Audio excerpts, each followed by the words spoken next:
Imagine, celebrating your 18th birthday. It's this huge night, pure joy and excitement. Then just 5 days later, your life support switched off. Oh, wow. That's the tragic reality of Leah Betts, Right. a young woman whose story, became really synonymous with the dangers of ecstasy in the UK. Yep. And so today we're going to be using excerpts from Leah Betts' The Tragedy of Ecstasy to unpack this case. Okay. And it's a story that goes way beyond just the headlines. I mean, Mm. we're talking about the science of ecstasy, the unique social context of the 90s rave scene, Yeah. and even, the lingering questions about the police investigation. Yeah, Leah's story really captured the public's imagination, and for good reason, I think. Right. It sparked a huge conversation, not just about drug use, but about personal responsibility and the media's role in all of this. Yeah, and what makes this deep dive so fascinating is that we're not just rehashing the surface details. Right. We're going beyond the sensationalism to uncover what really happened to Leah. Exactly. Let's start with Leah's 18th birthday party at Raquel's nightclub in Essex. Okay.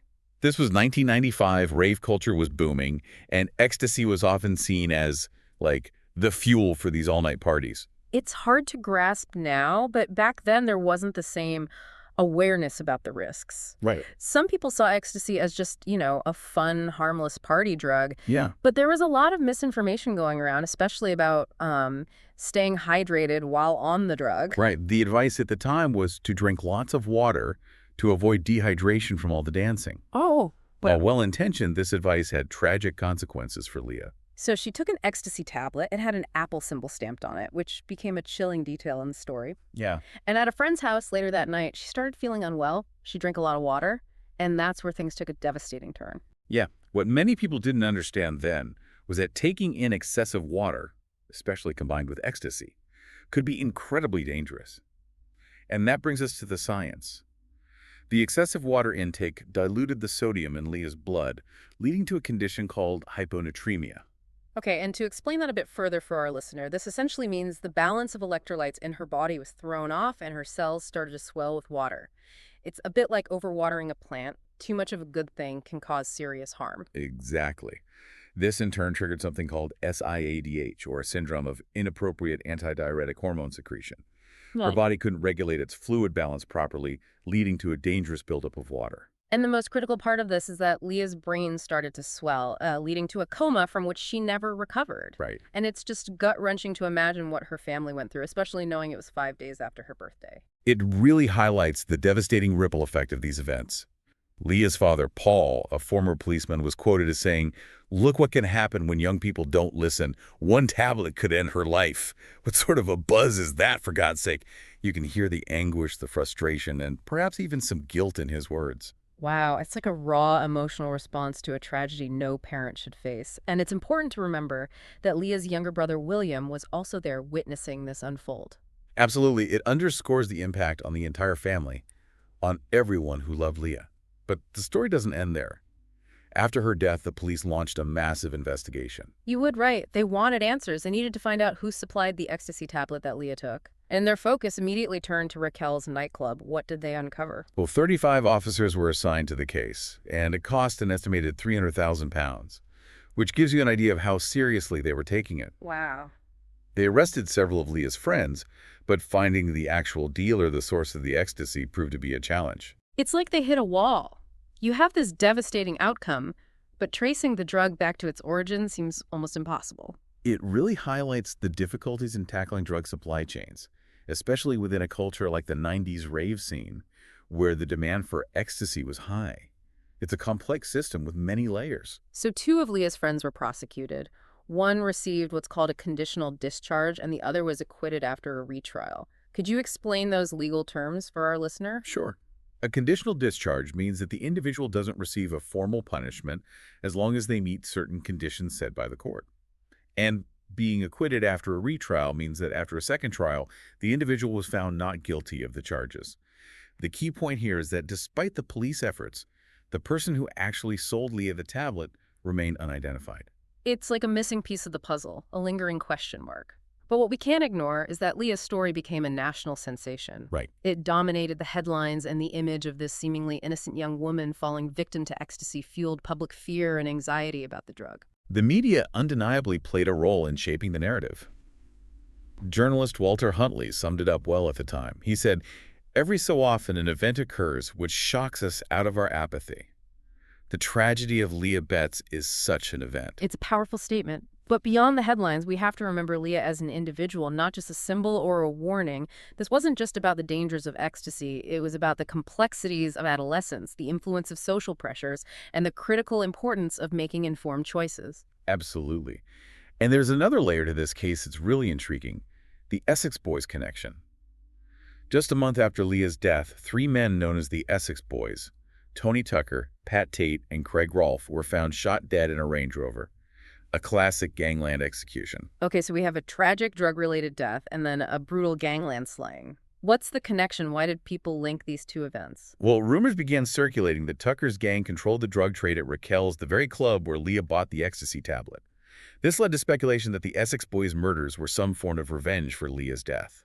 A chilling thought for sure. Did the police ever find any evidence to support that theory? No. Despite the rumors, there was never any evidence linking the Essex Boys to Leah's ecstasy tablet.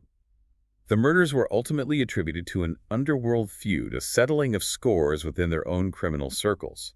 But this rumor highlights something important. It speaks to a public distrust of the official investigation, a sense that there was more to the story than met the eye. And this distrust reflected wider anxieties about gang violence and the pervasiveness of drug culture at the time.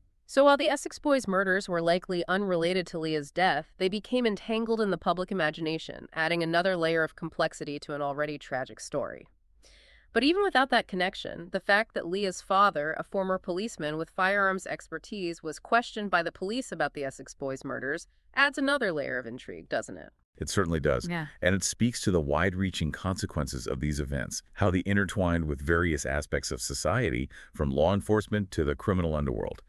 It's like this one event, Leah's death, casts a long shadow, touching on all these different aspects of life in the UK in the 90s. It's fascinating and deeply unsettling all at the same time. So much stemmed from that one fateful night at Raquel's nightclub. But what does it all mean? What are the lasting implications of Leah's story? That's what we'll explore in the next part of our deep dive. We're back and we're continuing our deep dive into the tragic case of Leah Betts.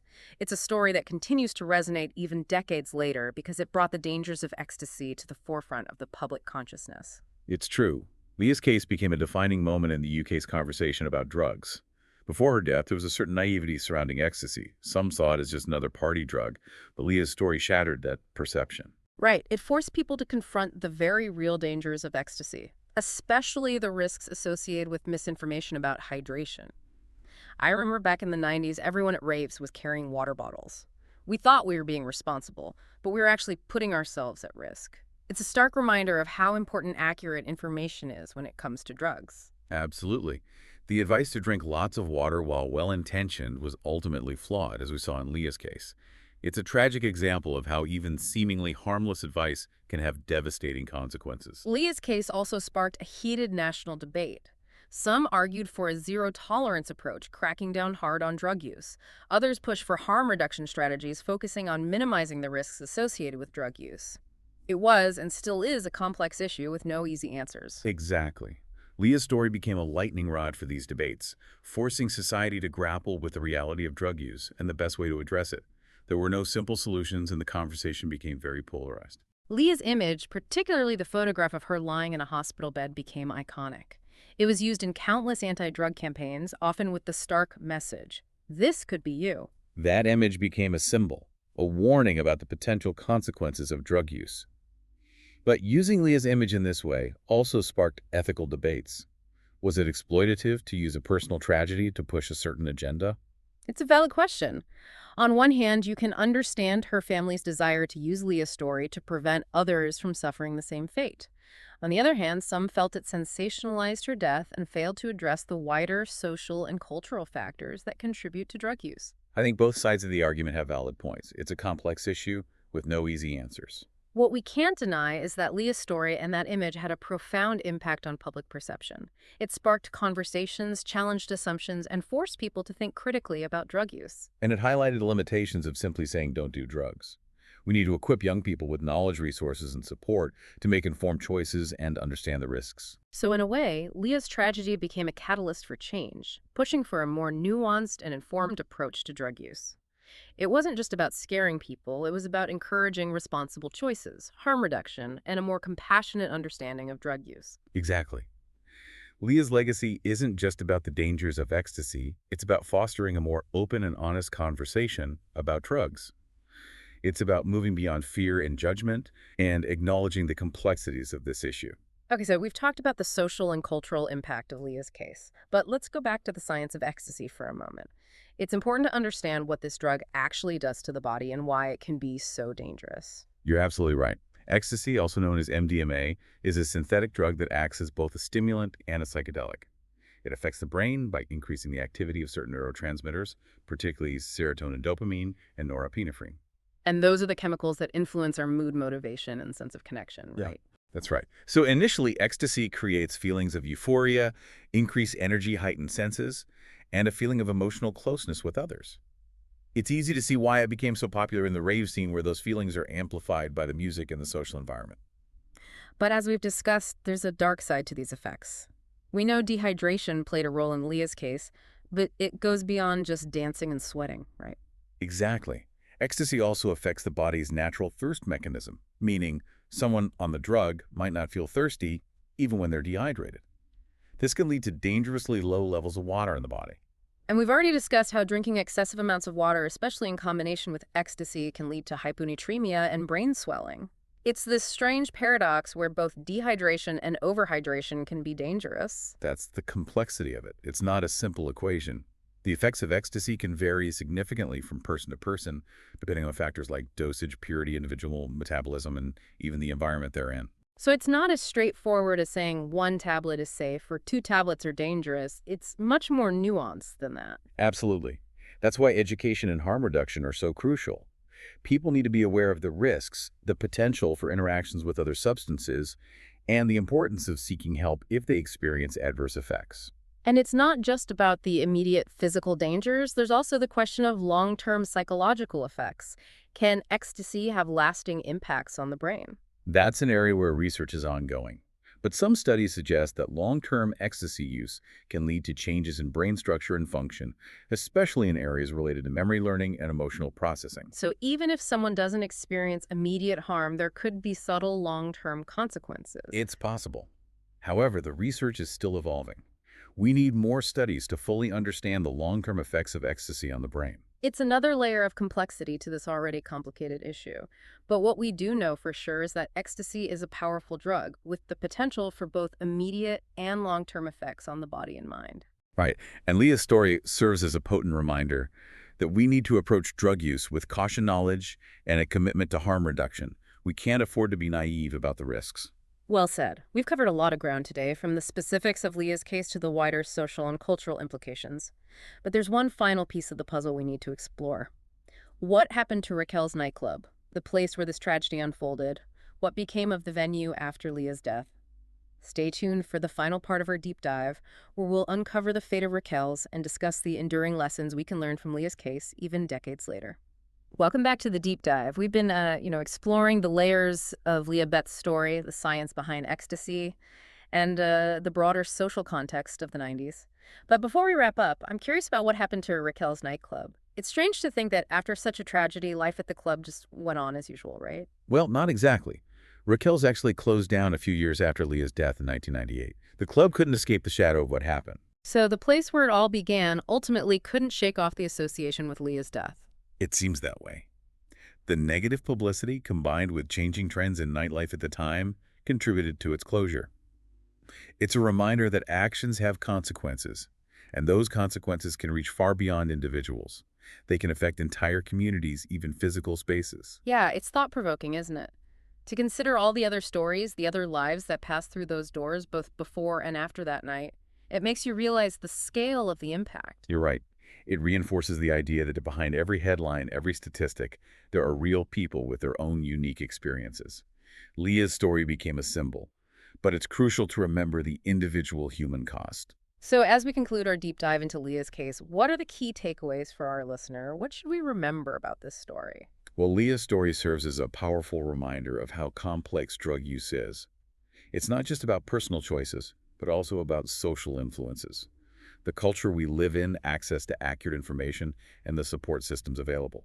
Right. And it really underscores the importance of harm reduction strategies rather than just focusing on a zero tolerance approach. Absolutely. Right? We can't just ignore the reality that people use drugs. Instead, we need to provide them with the knowledge and resources to make safer, more informed decisions and minimize the risks. Leah's case also highlights the media's power and the potential pitfalls of how stories like hers are portrayed. Yeah, the media's coverage of Leah's story undoubtedly shaped public perception both of ecstasy and drug use in general. It underscores the need for us all to be critical consumers of information, to look beyond the headlines, and seek out different perspectives to form our own opinions. And perhaps the most important takeaway from Leah's story is the need for compassion and empathy in how we approach these issues. Exactly. We need to see the human faces behind the statistics to understand the families and communities affected by drug use, to move beyond judgment and remember that ultimately we're all part of the same society and need to support each other. So, for our listener, as you navigate the complexities of drug use and the conversations surrounding it, remember Leah Betts. Remember her story, the lessons we've discussed, and remember to be informed, be responsible, and be kind to yourself and others. And remember, the Deep Dive is here to help you explore these multifaceted topics. Until next time.